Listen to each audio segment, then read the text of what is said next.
Assalamualaikum warahmatullahi wabarakatuh. Kami dari kelompok 4 ingin mempresentasikan mengenai desain arsitektur dan metodologi. Desain perangkat lunak berkaitan dengan bagaimana perangkat lunak itu disusun. Untuk sistem yang besar, desain membagi fase menjadi dua bagian. Yang pertama, architectural design phase, di mana komponen utama dari sistem dikembangkan. Lalu, yang kedua, detailed design phase. Komponen arsitektur didekomposisikan dengan detail sehingga jauh lebih halus. Dekomposisi adalah teknik memecah sebuah relasi menjadi beberapa relasi. Pada slide ini terdapat sebuah gambar. Gambar itu mengilustrasikan sebuah hubungan antara requirements, arsitektur, dan detailed design. Ada pemetaan one-to-one antara setiap rekrutmen, fungsional, dan modul dalam detailed design. Pengaruh requirement pada arsitektur diilustrasikan dengan panah yang lebar. Arsitektur menggerakkan detailed design dengan pemetaan dari satu komponen arsitektur ke beberapa modul terperinci. Ada banyak cara dalam menentukan desain, salah satunya desain berorientasi objek. Desain berorientasi objek adalah teknik yang memodelkan desain dengan kelas, relasi, dan juga interaksi. Selanjutnya, yaitu konsep penting dalam desain arsitektur dan desain secara umum adalah kenyataan bahwa sistem memiliki banyak struktur yang berbeda, dan untuk mendapatkan gambaran lengkap pada struktur tersebut. Menurut Cruchten, ada 4 pandangan arsitektur yang mewakili requirements untuk suatu sistem dan untuk menyatukannya. Yang pertama, logical view. Logical view merupakan dekomposisi berorientasi objek dari suatu sistem, yaitu kelas dan hubungan di antara mereka. Yang kedua, process view. Process view merupakan komponen runtime atau proses dan bagaimana mereka berkomunikasi satu sama lain. Yang ketiga, subsystem dekomposisi view merupakan modul dan subsistem bergabung dengan hubungan ekspor dan impor. Lalu yang keempat, physical architecture view merupakan pemetaan perangkat lunak ke perangkat keras. Ini mengasumsikan sistem yang berjalan pada jaringan komputer dan menggambarkan proses, tugas, dan objek yang dipetakan. Bas, Clemens, dan Kazman memberikan contoh lebih banyak mengenai pandangan dan mengklasifikasikannya ke dalam 3 kategori. Yang pertama, module view, mewakili elemen dalam modul dan subsistem perangkat lunak statis. Lalu yang kedua, runtime view, mewakili struktur program yang sedang berjalan. Mereka menunjukkan bagaimana mengeksekusi modul atau proses berkomunikasi satu sama lain. Lalu yang ketiga, allocation view. Allocation view mewakili pemetaan modul perangkat lunak ke sistem lain. Contohnya seperti pandangan penugasan kerja yang menunjukkan orang atau tim yang bertanggung jawab untuk setiap modul. Berikutnya, arsitektur style or patterns memiliki gaya yang mirip dalam arsitektur bangunan fisik. Di antara gaya arsitektur yang paling umum adalah sebagai berikut. Yang pertama, pipes and tilters, sebuah gaya yang banyak digunakan untuk skrip Unix dan untuk aplikasi pemrosesan sinyal. Yang kedua, event-driven. Event-driven adalah gaya di mana komponen sistem bereaksi terhadap peristiwa yang dihasilkan secara eksternal dan berkomunikasi dengan komponen lain melalui event. Lalu yang ketiga, client-server. Suatu gaya yang menunjukkan batas yang jelas antara klien dan server yang berada pada node yang berbeda dalam suatu jaringan. Yang keempat, model view controller. Cara populer mengatur program GUI yang perlu menampilkan beberapa tampilan data yang berbeda. Yang kelima, layered, yaitu gaya di mana komponen dikelompokkan ke dalam lapisan dan komponen hanya berkomunikasi dengan komponen lain di lapisan yang tepat di atas dan di lapisan bawah mereka sendiri. Detail design. Yang pertama, ada functional decomposition. Digunakan dalam pemrograman terstruktur, tetapi beberapa ide dapat digunakan dengan paradigma pemrograman lain. Yang kedua, ada relational database design. Perancangan basis data hanya berkonsentrasi pada bagaimana merepresentasikan data yang diperlukan untuk program, dan bagaimana menyimpannya secara efisien pada basis data relasional. Ini dibagi menjadi 4 fase. Yang pertama, data modeling, yaitu yang mencakup pembuatan model entitas hubungan atau IR data. Yang kedua, logical database design, yaitu mengambil sebagai input model IR rinci. Skema relasional dinormalisasi di produksi. Yang ketiga, physical database design. Selama perancangan basis data fisik, keputusan berikut dibuat.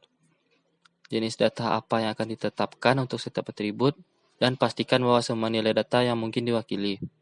Yang keempat, deployment and maintenance, yaitu selama penempatan dan keputusan akhir dibuat. Detail design, object-oriented design. Yang pertama, use case and use case diagram. Diagram use case diproduksi selama fase requirement, menggambarkan use case utama untuk sistem. Setiap kasus penggunaan individu didokumentasikan sampai batas waktu tertentu. Pada gambar 7.15, menunjukkan diagram use case untuk sistem pendaftaran kursus. Ini menggambarkan dua aktor, yaitu pelajar dan pencatat. Siswa berpartisipasi dalam dua kasus penggunaan. Daftarkan untuk bagian dan pilih bagian.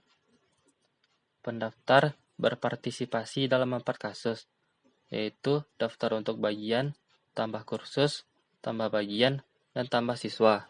Yang kedua, ada kelas desain dan kelas diagram. Salah satu masalah terpenting dalam desain detail adalah merancang kelas serta diagram kelas UML untuk mewakili desain. Seperti pada gambar 7.16 yang merupakan diagram UML, kelas siswa dengan dua atribut dan dua metode akan direpresentasikan seperti kepada tabel. Yang ketiga, state modeling. Dalam banyak kasus, objek bisa berada di negara yang berbeda, dan penting untuk model negara-negara itu dan mereka diizinkan untuk berubah. Yang keempat, interaction among classes, yaitu interaksi antar kelas merancang kelas dan hubungannya hanya menyediakan struktur statis desain. Seperti pada gambar 7.20 yang menunjukkan diagram transisi keadaan. Detail design, user interface design. Yang pertama, flow of interaction di antar muka pengguna sistem memiliki tujuan yang ingin dicapai dalam sistem. Seperti pada gambar 7.22 yang menunjukkan contoh prototipe rendah kesetiaan untuk pendaftaran kursus. Untuk gambar 7.23 sampai 7.25 adalah prototipe kesetiaan tinggi yang dikembangkan menggunakan Visual Basic. Selanjutnya yang kedua ada cognitive model, yaitu yang manusia berpikir dalam tahapan tertentu. Pada gambar 7.26 memperlihatkan navigasi layar yang memungkinkan bagi pengguna siswa untuk memilih program awalnya dan kemudian memutuskan untuk menambahkan lebih banyak program, mengkonfirmasi jadwal, dan sebagainya. Pada gambar 7.26 terdapat 3 kolom, yaitu pengguna atau siswa di sebelah kiri, output layar dan input pengguna di tengah, dan proses sistem bagian di sebelah kanan. Pada gambar 7.27, aliran dari semua interaksi yang mungkin, yang meliputi input pengguna, layar, dan proses dipertimbangkan dan ditambahkan seperti yang terlihat pada tabel. Pertimbangan untuk semua harapan pengguna yang mungkin termasuk instruksi, arahan, umpan balik, konfirmasi, dan bantuan dipertimbangkan dalam pengembangan desain antarmuka pengguna. Assalamualaikum warahmatullahi wabarakatuh. Saya Luki Rahmat Saputra ingin melanjutkan presentasi dari Frandigo. Untuk slide ini ialah detailed design order issue. Yang pertama ada different kinds of user. Seringkali antarmuka yang menarik bagi satu jenis pengguna tidak cocok untuk orang lain. Heuristic for good user interface design. Heuristik adalah konsisten di seluruh program Anda dengan platform Anda dan program serupa. Yang ketiga ada user interface guidelines. Hampir semua platform GUI seperti sistem operasional Apple, Microsoft Windows, Gnome, dan KDE menyediakan pedoman antarmuka pengguna. Yang keempat ada multicultural issue, membuat program yang dapat digunakan oleh orang-orang di berbagai negara dan budaya adalah tantangan besar. Yang kelima ada metaphors, banyak antarmuka pengguna didasarkan pada denotasi ke objek yang dikenal. Multi-platform software, teknis perangkat lunak menggunakan platform perangkat lunak yang berbeda.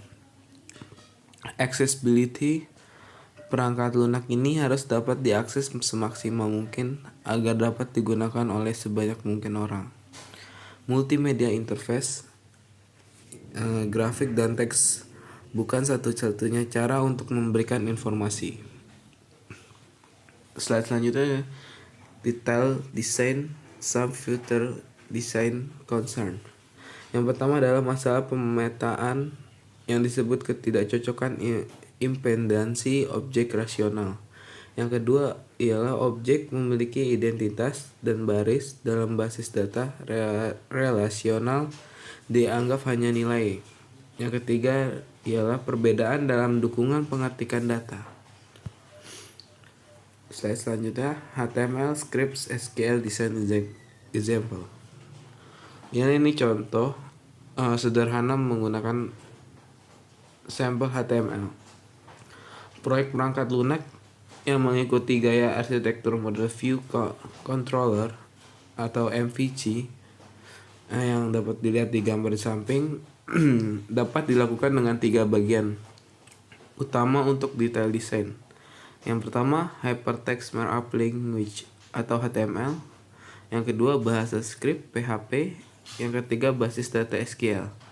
Nah, ini contohnya, sampel HTML, visual resultnya. Oke. Selanjutnya, fungsi PHP yang akan kita gunakan untuk mengakses database termasuk yang ada di tabel 7.1 ya.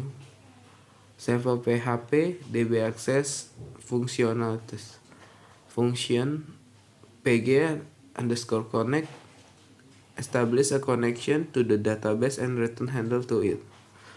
pg underscore query execute a query and return handle to the result set. Notice the query can be pg underscore query underscore params insert, update or delete. In addition to select pg underscore query atau underscore params is used for parameter queries is that those for which the final form is obtainable by interpolating string or otherwise incorporation variable into query string. pg underscore numRows return the number of row is result set. pg underscore fake object returns an object representing a row in result set. Summary. Dalam bab ini kita telah membahas sebagian besar masalah dengan desain. Kami membahas desain tingkat tinggi atau arsitektur. Kami kemudian membahas desain terperinci dan teknik untuk dekomposisi fungsional, desain basis data relasional, desain bibliotekas objek, dan desain antarmuka pengguna. Sekian dari kelompok kami, kurang lebihnya mohon maaf. Assalamualaikum warahmatullahi wabarakatuh.